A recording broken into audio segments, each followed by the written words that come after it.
Liquor scam కేసులో arrest అయిన కవిత ఇప్పట్లో బయటకు రాలేరా? కడిగిన ముత్యంలా వస్తానంటూ జైలుకు వెళ్లిన కవిత 4 గోడల మధ్య బందీ అయ్యారా? కవిత అరెస్ట్ అయిన తొలి నాళ్లలో హడావుడి చేసిన బీఆర్ఎస్ ఇప్పుడెందుకు గప్చుపోయింది? కవితను కుటుంబ సభ్యులు కలుస్తున్నా తండ్రి కేసీఆర్ ఇప్పటి వరకు ఎందుకు కలవలేదు? అసలు కవిత బెయిల్ని అడ్డుకుంటుంది ఎవరు? Was the story?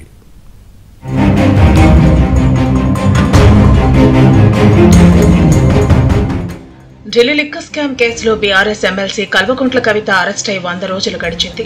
ఈ 100 రోజులుగా ఆమె తీహార్ జైల్లోనే ఉంటున్నారు. ఈ ఏడాది మార్చి 15న హైదరాబాద్ బంజారాహిల్స్ లోని కవిత ఇంట్లో సోదాలు జరిపిన ఈడీ ఆఫీసర్లు అదే రోజు సాయంత్రం కవితను అరెస్టు చేసి స్పెషల్ ఫ్లైట్ లో ఢిల్లీకి తరలించారు.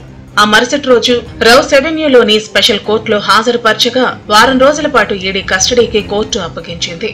ఆ తర్వాత మరో 3 రోజులు కస్టడీని పొడిగించింది.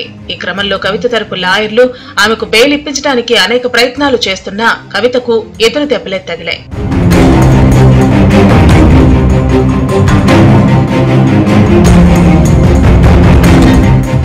ఈడీ ఎప్పటికప్పుడు కోర్టుకు అన్ని ఆధారాలు సమర్పిస్తూ కవితకు బెయిల్ రాకుండా అడ్డుకుంటోంది. ఈ క్రమంలో ఏప్రిల్లో సీబీఐ ఎంటర్ అయింది. తీహార్ జైల్లో ఉన్న కవితను ఏప్రిల్ 11న సీబీఐ అరెస్టు చేసింది. ఆ తర్వాత రోజు ఆమెను కోర్టులో హాజరుపరుస్తూ లిక్కర్ స్కామ్ లో కవితనే సూత్రధారి పాత్రధారి అని కోర్టుకు ఇచ్చిన కస్టడీ అప్లికేషన్ లో సీబీఐ పేర్కొంది. ఈ క్రమంలో కవితను 3 రోజులు సీబీఐ కస్టడీకి అప్పగిస్తూ కోర్టు తీర్పునిచ్చింది. ఇక అప్పటి నుంచి ఈడీ, సీబీఐ ఆమెను ప్రశ్నిస్తూనే ఉన్నాయి. చివరిగా ఈ నెల 22న కేసును విచారించిన కోర్టు సీబీఐ కేసులో జూలై 5 వరకు కస్టడీని పొడిగించింది. ఈడీ కేసులో జూలై 3న విచారణ చేపట్టనుంది. ఇక ఇప్పటికే పలుమార్లు కవిత బెయిల్ పిటిషన్లపై విచారణ జరిపిన ఢిల్లీ హైకోర్టు తీర్పును రిజర్వ్ చేసింది. అయితే కవిత అరెస్టు సమయంలో బీఆర్ఎస్ నాయకులు హడావిడి చేశారు. అరెస్ట్ అన్యాయం, అక్రమం అంటూ ఈడీ అధికారులను అడ్డుకునే ప్రయత్నం చేశారు. ఇదో రాజకీయ కుట్ర, ఎన్నికల్లో లబ్ధి కోసం జరిగే కుట్ర అన్నారు. ఇది మనీ లాండరింగ్ కేసు కాదు, పొలిటికల్ లాండరింగ్ కేసు అంటూ పెద్ద ఎత్తున నినదించారు. ఇక ఈడీ అధికారులు కవిత ఇంట్లో ఉండగానే లోపలికి దూసుకెళ్లిన కవిత అన్న కేటీఆర్ అయితే అధికారులతో వాగ్వాదానికి దిగారు.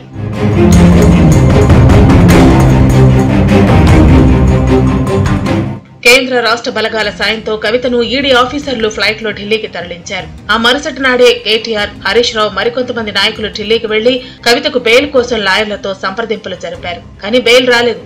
ఆ తర్వాత ఢిల్లీ నుంచి వచ్చేసి ఎన్నికల ప్రచారంలో బిజీ అయిపోయారు. వారం 10 రోజుల తర్వాత కవిత అరెస్టు గురించి మాట్లాడటం మానేశారు.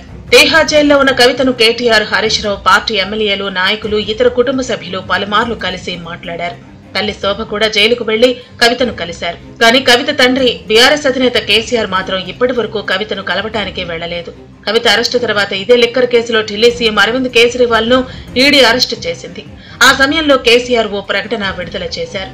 ప్రతిపక్షాలపై కక్ష సాధింపు చర్యలో భాగంగానే కేజ్రీవాల్ ను, ఇతర నాయకులను అరెస్టు చేశారని, ఆయన్ను విడుదల చేయాలని అందులో ఆయన డిమాండ్ చేశారు.